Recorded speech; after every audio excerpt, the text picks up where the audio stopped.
here is ready to create their amazing life? If so, say, I am. I am.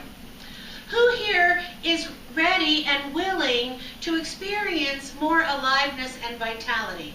If so, say, I am. I am. Who here is ready to really dive deeper and experience the God essence in a greater way than ever before? If so, say, I am. I am. Okay. So it seems like we are ready. We're ready and we're willing to really live that greater life, that greater essence of who we are. We want to create our amazing lives. We want to enter into an experience of better relationships, healthier relationships, vibrant health, levels of success and joy and fulfillment and happiness, and just being jolly and good all the time. So is that right? If so, say that's right. That's right. Okay. However, so this all sounds good. Now we're ready, we're willing, we're able, I'm ready, that's right. And on the other hand, for some of us, we have other ideas that says, well, this seems a little bit selfish. It seems to be all about me. Sort of like the attorney who was parking his car, his BMW, on the road. And as he opens the door, a driver bolts in a car, bolts out of nowhere and tears off his door to his BMW. He is appalled. He is angry. He is extremely upset. And when the police finally get there, he's whining. The attorney is whining and saying, can you imagine? Can you see what happened? My Beamer, the door to my Beamer, it's gone. You need to find this man. You need to find them and arrest them. And the policeman says, you know, you attorneys, you make me sick. You're so materialistic. Here you are so worried about your car and the car door. You haven't even bothered to realize that along with the car door, your left arm is gone. And the attorney looks down at his left arm and he sees a stump where he used to have an arm and he says, oh my God, my Rolex.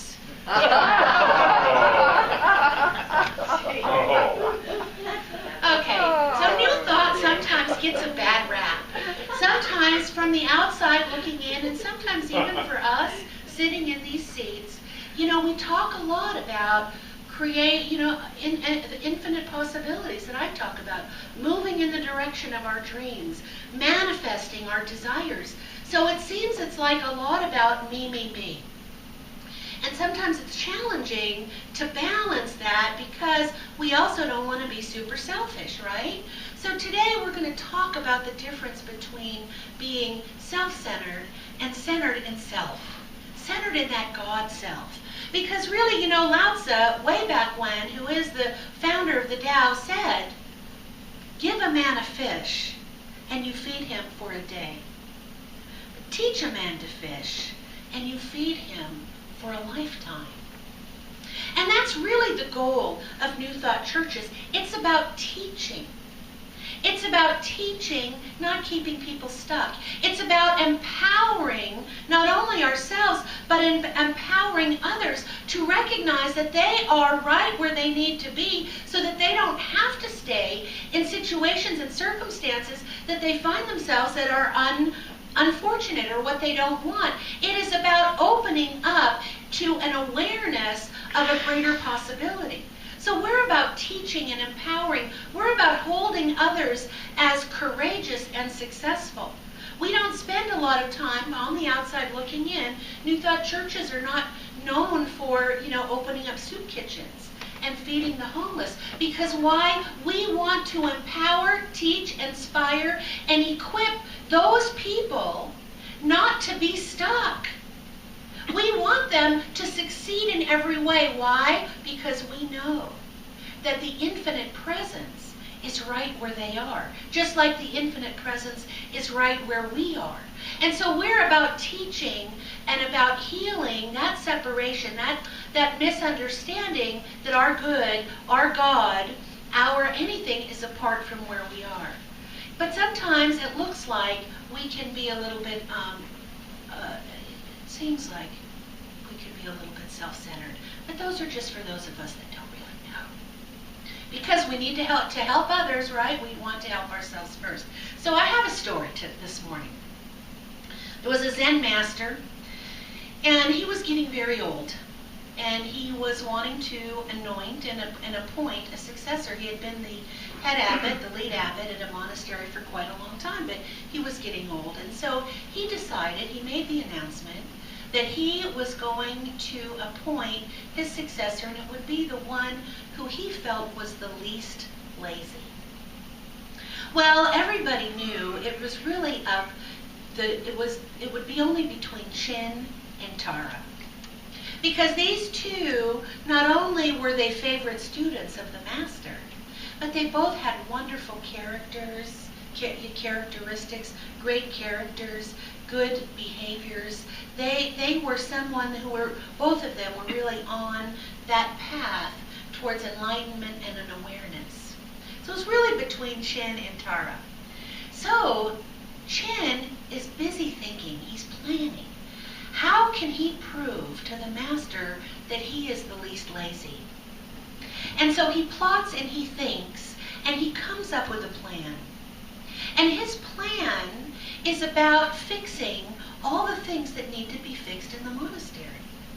And also, it would attest to the Zen way of focusing on work, showing the master that he could abandon himself to hard work. And he thought, too, he had the upper hand because even if Tara had wanted to do some of these things, being a girl and being of a slight stature, some of these activities really need a little bit more muscles than what she would have. So even if she wanted to do it, she couldn't do it. So the competition was on, and he was ready to go.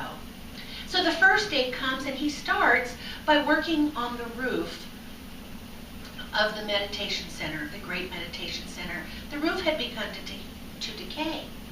And so as he's up there fixing the roof, he knew that he could be seen throughout the whole monastery. He could be seen by everyone, and especially he could be seen by the master. So it looked good. And as he's up there on the roof, he looks out far away, and what does he see? But he sees Tara, and she's just relaxing under a shade tree by the river. So he smiles to himself, and he says, "There's a point for me." And then the next day early, he bounds out of bed, and he decides that what he's going to do on that day is he's going to paint the kitchen. So he gets up very early, he bounds out of bed, he walks down the hallway, and he notices that Tara is up as well, but she is just lounging, still lounging in bed. And Chin smiles, and he says to himself, of course, "That's 2 points for me." And so it goes, day after day after day. There is Chin working and making the monastery as if it was the 8th wonder of the world. And there's Tara, and she's lounging by the river. She's having tea with friends. She's looking at the clouds, and Chin is just full of himself, right? So finally the day comes, there's a lot of activity, and the master decides that he has decided who is going to replace him as the head abbot. So he gathers everyone around and he says, "My brothers, before we get started, I want to first let you know that we are going to rename the Great Meditation Center to be the Chin Meditation Center in honor and in recognition of all the work that Master Chin has been doing over the last little bit of time." And so all the monks are applauding and applauding and applauding. And then finally the master says, "I've made my decision. And the monk who is going to replace me as the head abbot is going to be Tara." And of course all the monks think that that's a great idea, and they're applauding and applauding, all except for Chin. And so later on in that day, Chin approaches the master and he says, "Master, why did you choose Tara? I have been busy, why did you choose her as the least lazy? When clearly you could see that I have been working and working." And the master said, "Yes, Chin, you have been working and working. But for this past week, Tara has not let one thought, one emotion, or one behavior go by unnoticed. In this way, she is equal to the Buddha in her awareness. I bow to her greatness and her discipline. And Chin realized, and he recognized that as well, and so he bowed too. So this is our story for today. And how we can take this story and look at it in ways where we can assess whether or not we are being self-centered or centered in self. So I have a couple of little quick tools, and we can always look at this story. So the first idea is, if we are comparing, we are being self-centered. Now, some of us can't help it seems like to be the human condition. So when we're comparing, we can either be puffed up, we're comparing ourselves favorably to someone else, and we have, just like Chin, he was getting puffed up, wasn't he? He was counting the points that he had by comparison to Tara. But sometimes when we're comparing ourselves to others, we're comparing ourselves where we're not feeling so puffed up. We're comparing ourselves and actually then feeling less than. We're looking at someone else who maybe is living the life that we want. Maybe they're moving in the direction of their dreams that we're not moving in. Maybe they have better health, more money, more friends, better relationships, their kids are more successful. It doesn't matter. Whatever it is, sometimes we compare ourselves to those that seem to have more than we have, and then we feel less than. And I've been talking a lot about, over the last couple of weeks, about that Mac Daddy of false assumptions, that we are not worthy, that we are less than. And that kind of comparing just cements that false assumption into place. That somehow we are less than, we're not worthy to achieve our good. We're not, somehow they are. But so if we have to compare, if we absolutely must compare, like if we don't compare, we're going to explode. If we don't compare, we're going to die. If we must compare, then let's compare ourselves with ourselves. Let's compare ourselves to how we were yesterday. Are we further along than we were yesterday? In our God self-awareness, are we further along than we were yesterday in being more loving, in being more kind, in being more generous, in being more focused? And maybe we are and maybe we aren't, but we can use that as an assessment, not to feel less than, but just as a guidepost to where we want to be. Because really when it comes down to it, that's what it is. It's not about comparing ourselves to someone else. We can only be who we are. We have our own thoughts. We have our own talents. We have our own skills. We have our own purpose. We have our own levels of awareness. We have our own gifts. And when we're looking at anyone else at any time, whether or not we are puffed up or whether or not we are feeling less than, either one of those things is completely sidetracking us from our own purpose, whatever that purpose is. But it could be that our purpose as a global human family, that our purpose is to uncover the truth of who we are, that our purpose is to recognize in a greater way our connection to the divine. And when we're looking at anybody else, guess what? Guess where we're not looking? We're not looking at God. We're not looking at the God self that we are. We're not looking at how it is that we're a blessing. We're not looking at the ways that we can appreciate all that we have, because we're now focused externally. And so how hard is it, or how easy is it, if we're looking at someone else, to focus on our own strengths, our own courage, our own commitment, our own grandeur, our own magnificence? So in our story, Tara, I'm sure she could see Chin working. Maybe she might have thought, oh, I should be working too. Look how not lazy Chin is. But no, she had her own calling. She had her own understanding. She had her own work to do.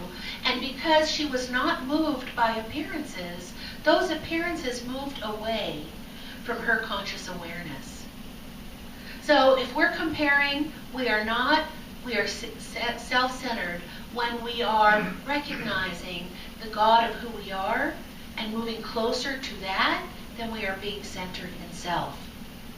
So the second thing is, in our story, is if we are busy trying to make things happen, we are being self-centered. So what happens is we forget. I forget hourly, daily, minutely. Sometimes I forget that my job is to create that mental equivalent, to create a mental atmosphere equal in my own consciousness of what it is that I want. I sometimes forget that everything gets created twice. First in mind, and second in form. And I forget sometimes that my job is to determine what I want and focus on it. Never waver. No matter the appearances otherwise, because now I'm comparing, right? So I know what I want, whatever it is. I want a new car. So I'm noticing all the other people's new cars. And I'm wondering how they can afford those new cars.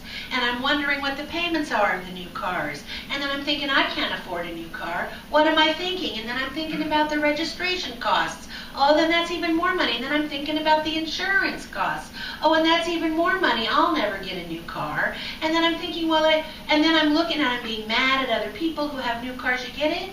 When it doesn't, or people will say, who knows? So, but if I want a new car, then I need to hold that and become that match for the new car, for whatever reason.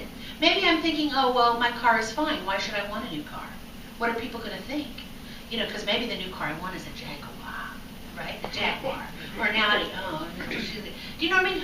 We're loaded. We are loaded with stories as to why we shouldn't have what it is that we want, and then we focus externally.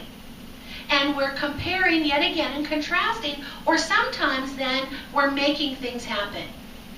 So so we've not qualified for any loans, and now we have to borrow money from our families, or we'll take money out of the retirement account, or whatever it is, we're making something happen. Because we have forgotten that our job is to focus. Our job is to create that mental equivalent. We forget that the universe already has it covered. And we think our job is to create, or to orchestrate, to manipulate, and to micromanage everything in order for us to demonstrate and manifest exactly what it is that we want. But we forget that that other part is already covered. So we're doing everybody's job, and by everybody I mean the infinite, God, Spirit, universal spiritual principles. We're busy handling all those details, and we've forgotten our job is to really have that clear picture in our mind and never let it go. That is not being lazy right there. Dr. Ernest Holmes, founder of religious science, says this: we cannot experience more than we can accept. But we can expect more than we've been experiencing. If we are willing to start from where we are today, creating a little bigger, broader, and better mental equivalent than we had yesterday, we shall progressively advance.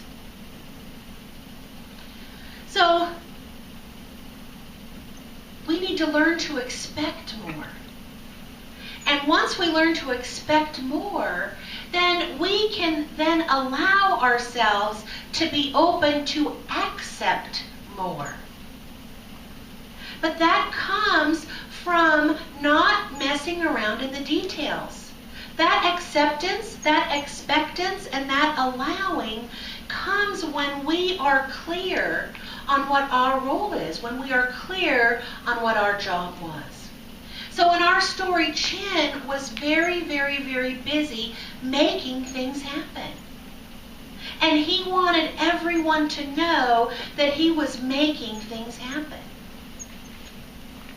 He wanted to be the monk. He wanted to win that competition. And so he went about the details. He wasn't focused on let me become that mental equivalent. Let me be an energetic or a vibrational match for being the new abbot. What would I have to do that? What limiting ideas do I need to release to move into the more of being the lead abbot?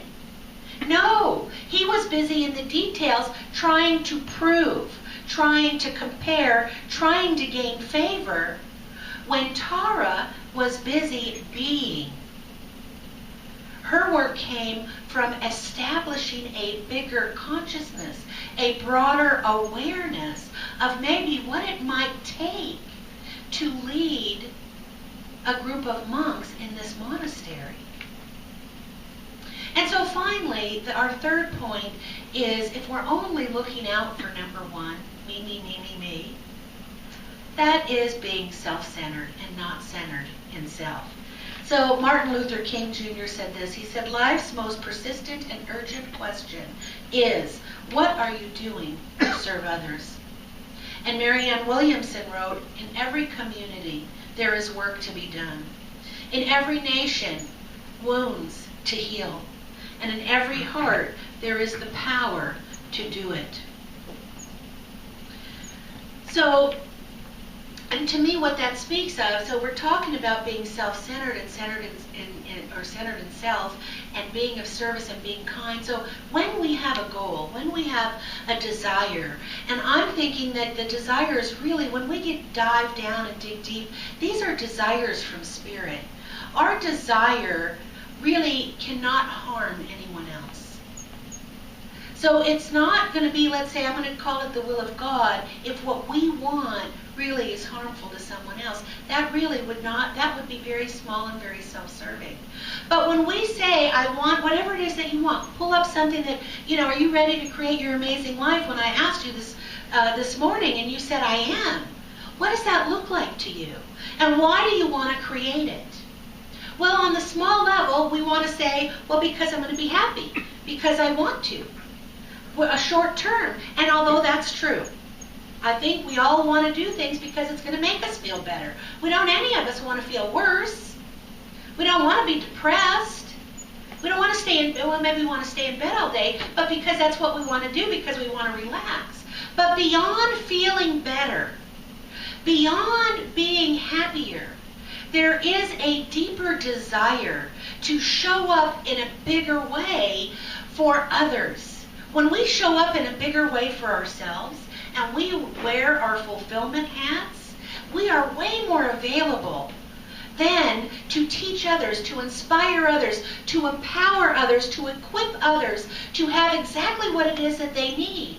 And when we are wearing that hat of deservedness, of worthiness, of, hey, I'm living my life, I'm connected, then we are also that way shower to the world. It might just be our neighbors, might just be our family. But we know that, say, little by little, one light by one light by one light, and we are impacting the world. So when I started out this morning about how sometimes we feel like that new thought is because we want to manifest our dreams. We want to manifest our desires. We want to live the life, our own amazing life. Well, it's true, but never, ever, ever mistake that when we're really coming from that connection to the divine, when we're really coming because we want to experience the life that is ours to live, when we want to experience that idea, that awareness that there is only one thing, that one thing is God, infinite, divine mind, whatever it is, that only one thing, and it is right where we are, it is who we are, it is breathing us, it is living through us, it is as us, in us, around us. We can't get rid of it when we are living that life. And yes, it might look, oh, look at that Janet. All she wants to do is feel better. All she wants to do is become more aware. That's all there is to do. When I'm healed, guess what? It's going to emanate off me. You guys are healed too. It's going to emanate off you. We will actually heal the world. But it starts with us. We can't feel less than and help other people feel more than. We can't feel disconnected from our own self and help other people feel connected to their selves. We can't feel not worthy and allow other people to be in our circle of love. So it starts moment by moment, day by day. We have that choice to either choose to be self-centered or centered in self. And I hope that you will join me in being God-centered into that greater awareness a little bit more every day and step into our new possibility paradigm. And so it is.